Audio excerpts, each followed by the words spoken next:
Please let her have it." The Harvester assented. He gave the child some of the fruit and told her to sit beside the bed and hold the drink when it was asked for.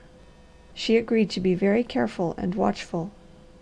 Then he picked up the bucket and, followed by the Girl, returned to the woods. "Now we have to begin all over again," he said, as she seated herself at the table.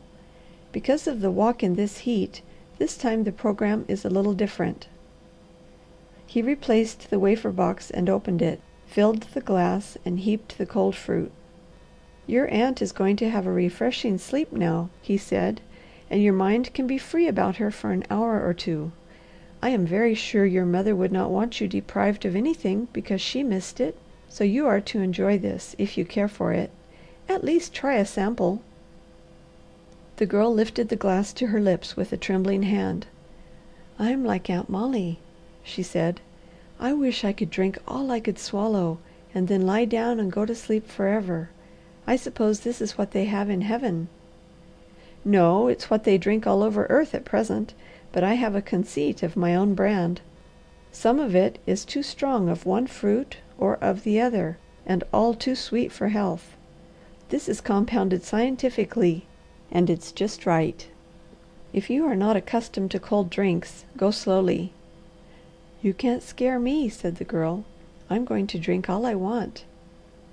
There was a note of excitement in the Harvester's laugh. "You must have some too." "After a while," he said. "I was thirsty when I made it, so I don't care for any more now. Try the fruit and those wafers. Of course they are not homemade. They are the best I could do at a bakery. Take time enough to eat slowly.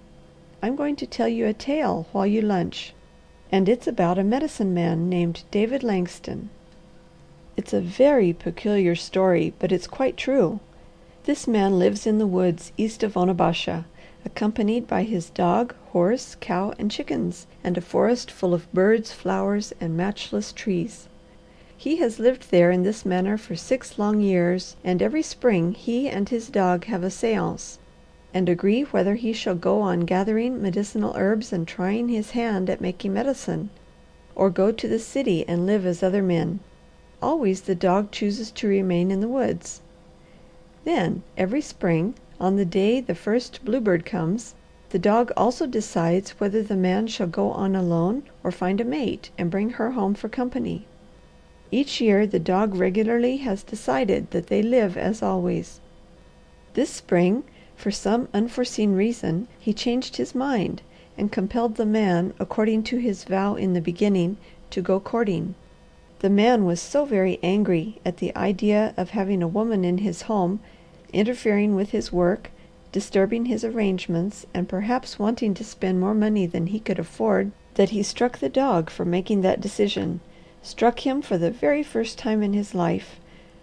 I believe you'd like those apricots. Please try one." "Go on with the story," said the Girl, sipping delicately but constantly at the frosty glass. The Harvester arose and refilled it.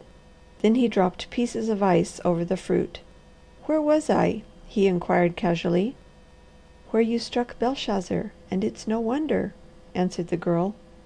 Without taking time to ponder that, the Harvester continued.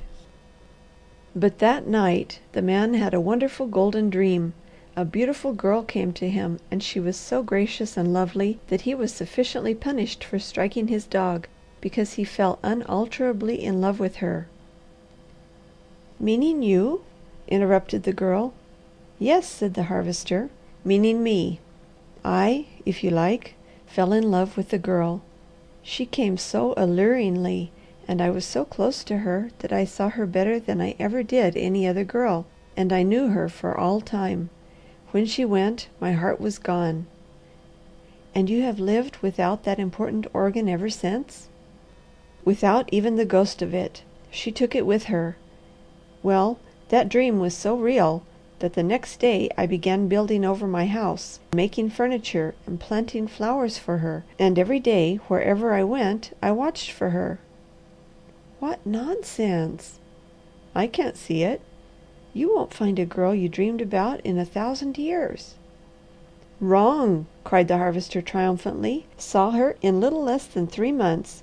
But she vanished, and it took some time and difficult work before I located her again, but I've got her all solid now, and she doesn't escape." "Is she a lovely and gracious lady?"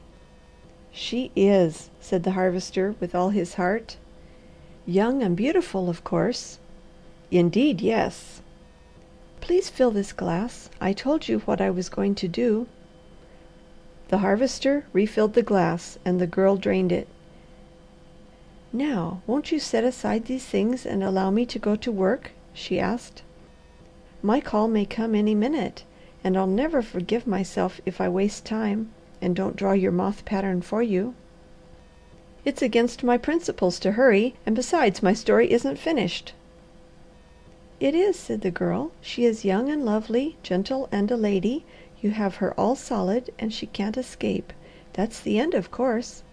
But if I were you, I wouldn't have her until I gave her a chance to get away and saw whether she would if she could."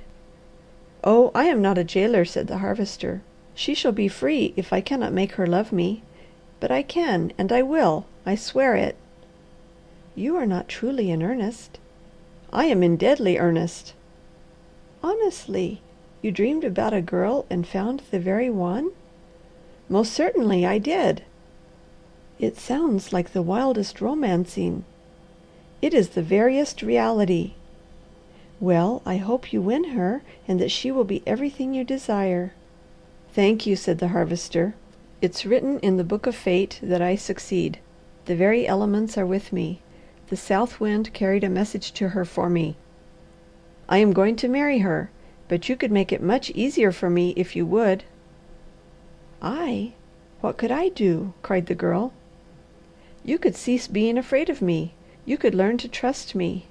You could try to like me if you see anything likable about me.